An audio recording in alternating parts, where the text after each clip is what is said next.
It started as a twisted dream. I was in a band years ago. We went to rehearse one time at a place called the White Rooms in Nottingham, which Jamie ran at the time. And then about a year later, he rang us up and he's like, look, my band are doing our last ever tour, we're playing at Nottingham. I promised you could have a gig with us. Do you want this gig?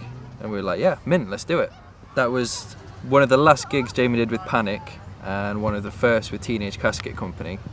And we just got to be friends with the whole band, and sort of it went from there, really. I think me and Joey were always destined to be in a band together. It's just kind of unsaid. I'm going to sound like, one half of two star-crossed lovers here. But it's like when you, in relationships I've had with females before, like I always remember that first meeting, your eyes meet and then there's kind of electricity. And I had the same thing with you.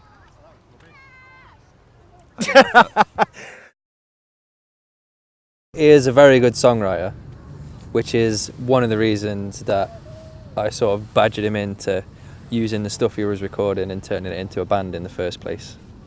I was working on some demos, a friend of mine in Manchester, sporadically over the year. I hadn't played them to anyone. It wasn't planning on being a band. I think I was just trying to take my musical career in a different direction, and I knew what I was doing. I could play the songs in my sleep. This band was forcing me to raise my game, become a better guitarist. Jamie is the worst guitarist in the entire world, ever. Hurts, man. Right there, hurts. Well, being in a band is like a marriage, and I guess in all seriousness, you just let musicians be themselves, and I think you end up creating something quite unique instead of trying to push people in a certain direction that, say, I envisage for a song, Let people be themselves. The first practice, it was magic. We just hit it like that. It was absolutely brilliant. I had such a big smile on my face the first song we did.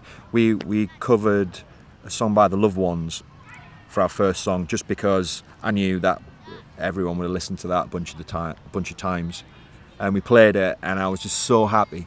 It just sort of worked straight away, and everybody knew where they fit in, and it was just like, yeah, all right, this is good. Honestly, without getting too hippie about things like that, I think when you have these connections with people, it's like a little flash happens, and it's kind of almost like your future unraveling. And it sounds like I'm talking shit now, doesn't it?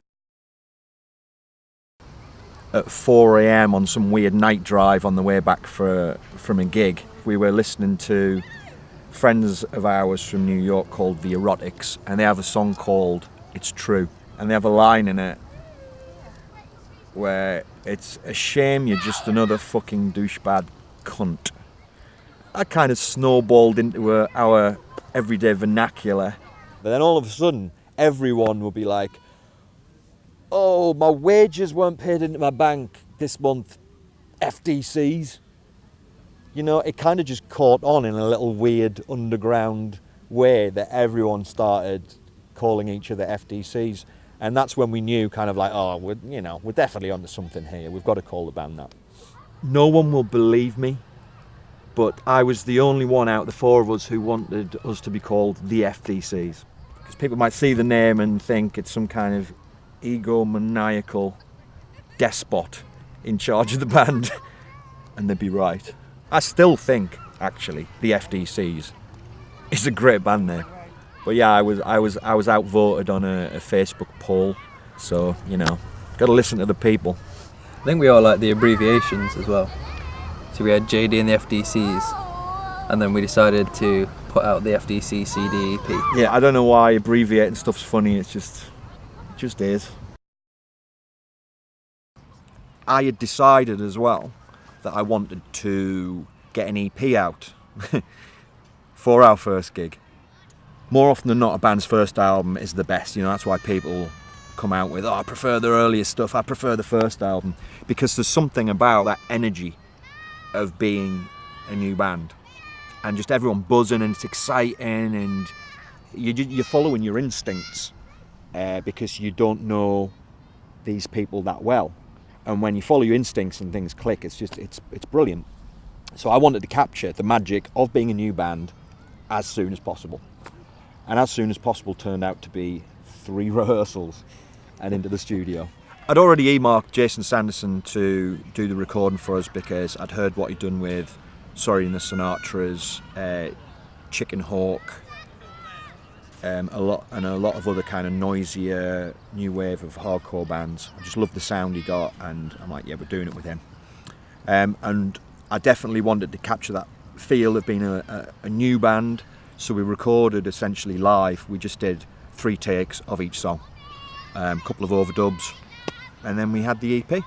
First off, we recorded a song called Never Gonna Stop, which was one of the brand new songs that I had demoed in Manchester, because I really liked its rock and roll, straightforward vibe, and I thought lyrically that would be a good theme for the first song for us to bring out, because it just kind of sums up our attitude, certainly sums up my attitude after 20 years of playing music, where most of my friends and peers that I grew up with, that played in bands with, a decade ago or more, have stopped, given up on their dreams, which it's alien to me. I don't see how anyone could give up on their dreams, no matter what personal situation arises. I can't see myself ever stopping doing this, so Never Gonna Stop. That was the thinking for the lead song and the lead single. We were still nowhere near having like a full set for the first gig, but no one was worried. And after that, it's kind of like, right, here we are. We're a band. We have a CD out. We have a gig. It's like, right, okay, here we go. And it was very exciting for me and liberating, hitting the reset button. We just do a handful of gigs every month. That was always the game plan. Not take every gig that's offered. We pick our spots. We cherry pick. We don't say yes to everything.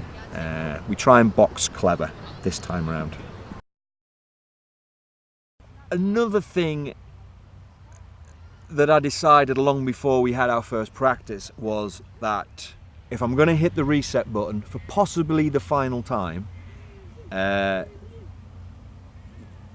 was time to do something different. And just in thinking, what is it that I haven't done before? I haven't been in a band that has had some real proper shtick, a solid, tangible image that when you see it, you're like, yeah, that's the FDCs. And trying to think of something new is almost futile, because everything in music has been done before and regurgitated and done again.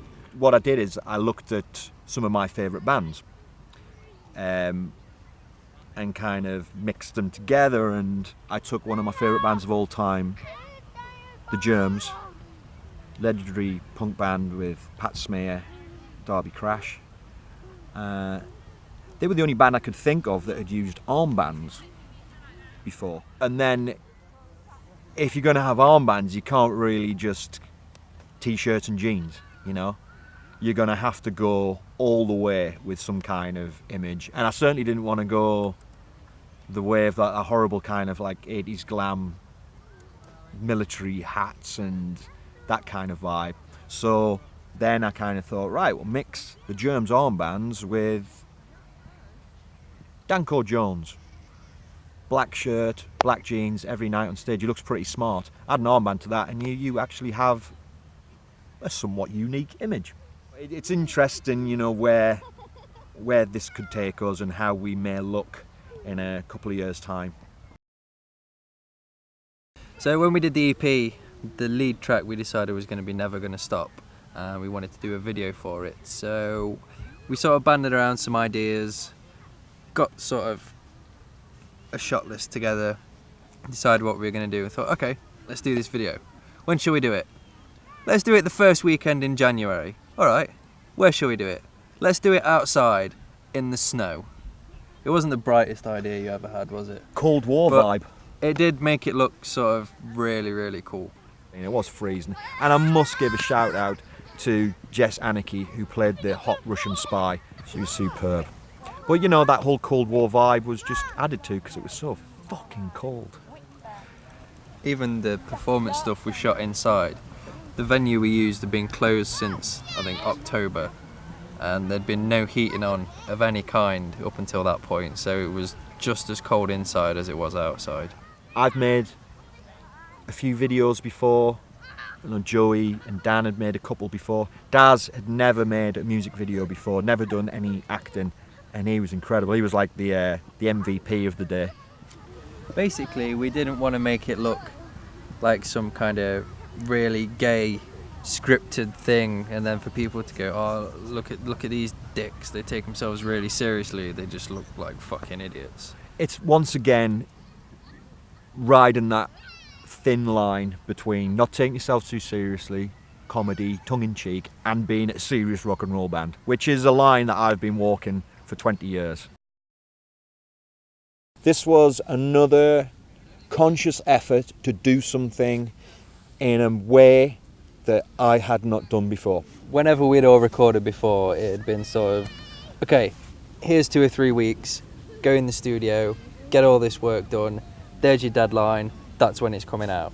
You've got to do it. And you've got to have all of the songs written before you go in.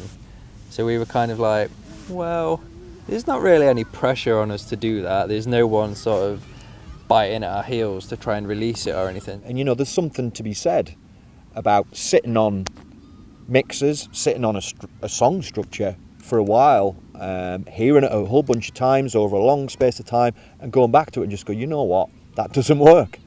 And being able to go and do it again, you know, it's been a revelation to do things this way, and I think this is something we're going to continue with this band as well. Let's learn from our mistakes for a change. Exactly, yeah.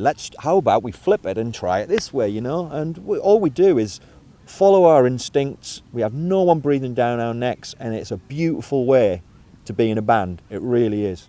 I want this album to be the be all and end all of my personal musical journey. I want this, if I die next year, I want this to be the standalone piece of art that I'm remembered by. I'm throwing everything into it, you know. We're recording the album with Jason Sanderson, who did the EP, again, because, you know, he's my guy. He's the man.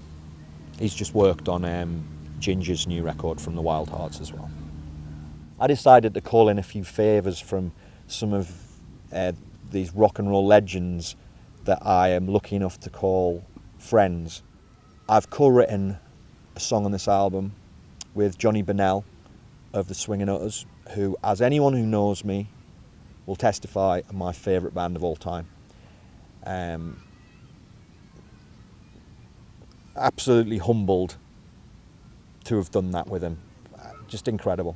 I'm almost lost for words talking about it. It means that much to me. We've also got Jesse Malin and Richard Backus from Degeneration, legendary New York band. They're going to put some stuff down for us in studio. I co-wrote a song with Lee Love from the Hip Priests, and Carol Hodge, who has recently been seen touring with Crass in America, New Zealand, Australia. She's going to be putting down some of her awesome female lead vocals on one of the tracks. Yeah, Laney 74 from Teenage Casket Company, and, you know, one of our best friends. He'll be coming down to lay something down. I feel so lucky that they at least think that much of me to, you know, give me the rub, to help me out a little bit. We knew we were going to call the album Recognise right from the start. Still makes me chuckle now. That it's the name of one of our songs, and even if we don't like it, we don't have a choice, do we? Exactly. It's even if a better name comes along, it's like, no, it's got to be Recognise. A bunch of our friends kind of laugh when we say Recognise to each other, but, you know, can I say it? It's a way of life. It's a lifestyle. Real talk. I'm very Darwinist in my approach to songwriting. Nice. In that I don't care what is cool at the minute. I don't care what other people say is the next big thing. I've always written from the heart. I come from a punk rock background. I do what feels good to me, what sounds good to me first and foremost. If he likes it, we proceed. I don't get the bands who follow trends, because they're always going to be one step behind the scene leaders, and then it's the scene leaders and the ones that are first that have the staying power. You know, I'm not saying we're reinventing the wheel here in the FDCs, but I can tell you with 100% conviction that we are doing what feels natural, following our gut instincts, following our hearts, and putting it out there. You know, we don't give a shit about trends or haircuts, as you can tell. Cheers. We're not interested. Honey badger, don't give a shit.